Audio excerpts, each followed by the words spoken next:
I'm 87 years old.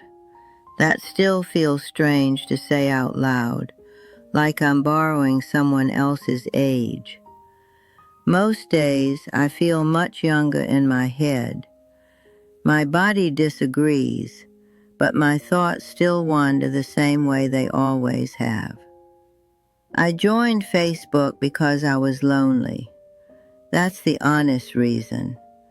My granddaughter set it up for me one afternoon, sitting at my kitchen table, with her phone buzzing every few minutes. She said it would help me stay connected. I didn't know what that really meant, but I nodded. I've learned that nodding is easier than asking too many questions at my age. At first it felt harmless, familiar even. Names from my past appeared on the screen like ghosts who had learned to type.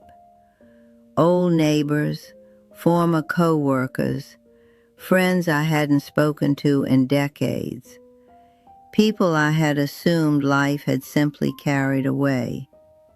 Seeing their faces again stirred something in me.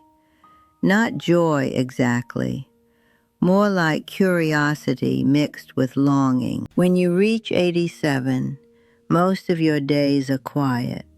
Not sad, just still. The phone doesn't ring much. The mail is mostly advertisements and reminders of appointments. So when I logged in that first week and saw messages, little red notifications waiting for me, I felt noticed in a way I hadn't felt in years. People said my name. They asked how I was doing. I told myself this was connection. I wanted to believe that. I grew up in a time when people looked at each other when they spoke, when silence wasn't awkward, and privacy wasn't something you had to defend. We had disagreements, but they happened face to face. You could see regret in someone's eyes. Online, there are no eyes. At first, I mostly watched. I scrolled slowly, careful not to press the wrong thing. I saw people sharing photos of their grandchildren, their vacations, their meals. Everyone looked happy, busy, fulfilled.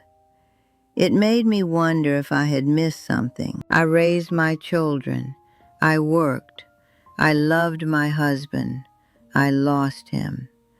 I thought I understood life. But here was this whole other world where everyone seemed so certain, so confident in their opinions, so eager to be seen. I reconnected with a woman I'd known in my 30s. We used to drink coffee together on our lunch breaks. Online, she was sharper, louder, angrier. She spoke in declarations, not conversations. When I commented something gentle, something neutral, she corrected me, publicly. Dozens of people liked her response. No one acknowledged mine. It shouldn't have mattered, but it did. I started noticing how quickly people took sides, how easily kindness disappeared when it wasn't rewarded. I watched friends argue with strangers as if they were enemies. I watched family members speak to each other in ways they never would have in the same room. The strangest part was how personal it all felt, despite how impersonal it was. People shared their lives, but not their listening, their opinions, but not their patience. I posted a photo once, just an old picture of me and my husband, taken in the 1960s. I wrote something simple about missing him. The responses came quickly, hearts, sad faces, short comments. Then just as quickly, the attention moved on. Grief, I learned, lasts about a minute online. That was my first quiet lesson. I began to understand that Facebook wasn't really about staying connected. It was about being seen. There's a difference. In my younger years, connection took effort. You had to show up. You had to stay. Here, you could appear and disappear without consequence. People spoke with certainty about things they barely understood. They reduced complicated lives to sentences and slogans. I saw cruelty dressed up as honesty, judgment disguised as concern. And I saw how quickly people rewarded outrage, how anger traveled faster than compassion. It troubled me more than I expected. I had lived through wars, loss, scarcity. I knew what real hardship looked like. But here, people treated disagreement like betrayal, difference like danger. I noticed something else too. The more someone posted, the lonelier they seemed. The louder the certainty, the deeper the need beneath it. I started asking myself why I was there, what I was hoping to find. Some evenings I would scroll until my eyes ached, feeling strangely empty afterward, like I'd eaten something that looked filling but had no substance. Still, I kept coming back. Loneliness makes you patient with things that don't truly nourish you. I tried joining groups, old movies, gardening, memories of the past. Even there, arguments found a way in. Someone was always right, someone else always wrong. It amazed me how little grace there was. In my life, I had learned that most people are doing the best they can with what they know. Online, that belief felt almost naive. I began to see that people weren't really talking to each other. They were performing. Each comment felt like a small audition. Each post, a request for validation. I wondered how exhausting it must be to live that way. One night, I realized something that stayed with me. People weren't becoming worse online. They were becoming unfiltered.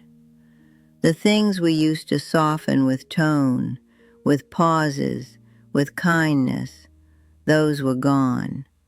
What remained was impulse, and impulse is rarely gentle. I didn't stop using Facebook right away. I stayed, partly out of habit, partly out of hope. But something had shifted. I stopped expecting warmth. I stopped confusing activity with intimacy.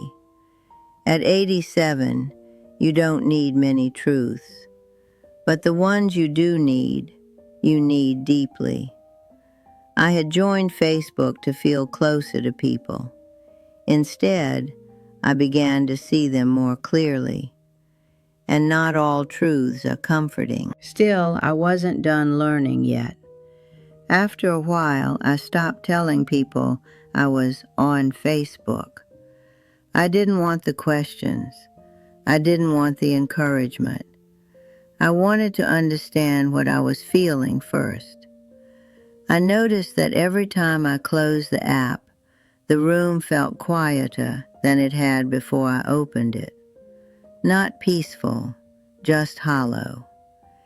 It reminded me of the way television used to feel late at night after everyone had gone to bed, sound without presence. I began paying attention to how people behaved when no one was really there. People said things without waiting for answers. They shared tragedies and triumphs side by side, as if everything carried the same weight. a death, a joke, an argument, a photograph of lunch, all treated with the same quick tap of a finger. I don't think people mean to be careless. I think they're overwhelmed. There is too much of everything now. Too many voices, too many opinions, too many moments demanding attention. In my day, news travels slowly. You had time to absorb it, to feel it, to respond with care. Here, reactions arrive before reflection. I watch people become braver and crueler at the same time. Braver about speaking, crueler about listening. I saw old friends turn into strangers with familiar faces, not because they had changed entirely, but because I was seeing parts of them I'd never had access to before. There were days I thought maybe I was just too old for this world, that perhaps I was expecting manners where none were required anymore. But then I remembered something. Kindness has never gone out of style. It's just become less rewarded. I tried being kind online. Thoughtful comments, gentle words, questions instead of statements. They sank quietly to the bottom. Anger floated. Certainty floated. Mockery floated. Kindness disappeared. That was another truth I didn't expect to learn so late in life. I also noticed how often people talked about being lonely, openly, repeatedly, while pushing others away with their sharpness. As if loneliness had become both confession and armor. I wanted to reach through the screen and tell them that being right is a poor substitute for being close. But I didn't. At 87, you learn that not every truth needs to be spoken. Some only need to be understood. One afternoon, I received a message from a man I barely remembered. We had known each other socially many years ago. He wrote a long paragraph about his beliefs.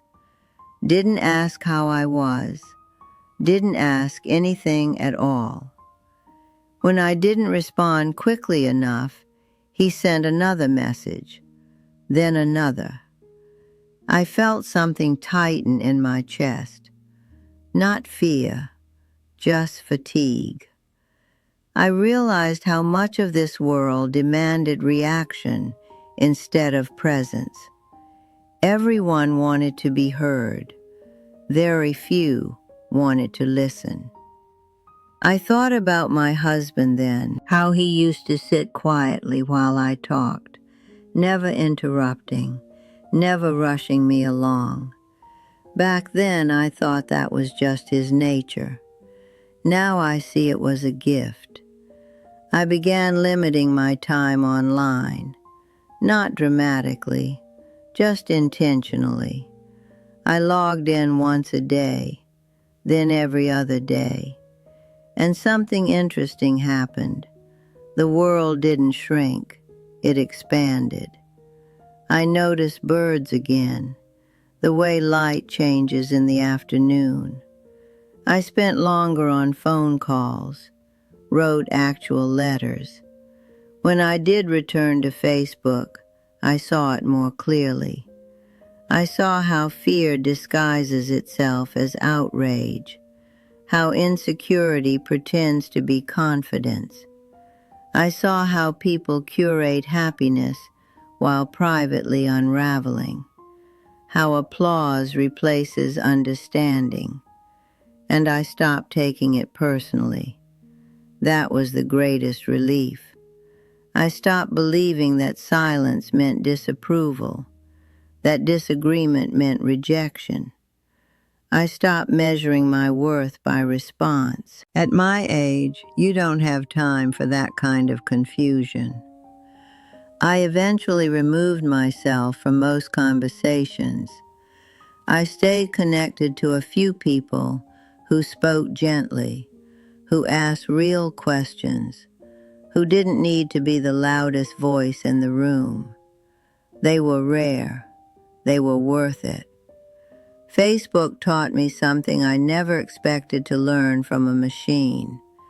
People are more fragile than they appear, and more desperate to be seen than they would ever admit. But being seen is not the same as being known. Being known requires patience, time, silence, things the internet does not reward. I don't hate Facebook. I don't think it's evil. It's just revealing. It shows us who we are when no one is looking us in the eye. And sometimes that reflection is uncomfortable. At 87, I no longer need to be liked by strangers. I don't need to win arguments I'll forget by morning. What I need is simple. A few honest conversations. A few people who listen without waiting to speak. The truth I discovered wasn't that people are bad. It's that many are tired, lonely, and afraid, and the noise gives them somewhere to put it. I still log in occasionally, mostly to see pictures of my grandchildren. Then I log out. I've learned that real connection doesn't announce itself. It doesn't ask for attention. It happens quietly, between people willing to slow down. If this meant something to you, maybe pause before your next comment. Not to be silent, but to be human. That's what I'm holding on to now. At 87, clarity feels like a gift, and I don't intend to waste what little time I have left shouting into rooms that aren't listening. I'd rather sit here, in the quiet, and remember what it feels like to be truly with someone, even if it's just for a moment. Thank you for watching this video. Click here to watch another video that might interest you.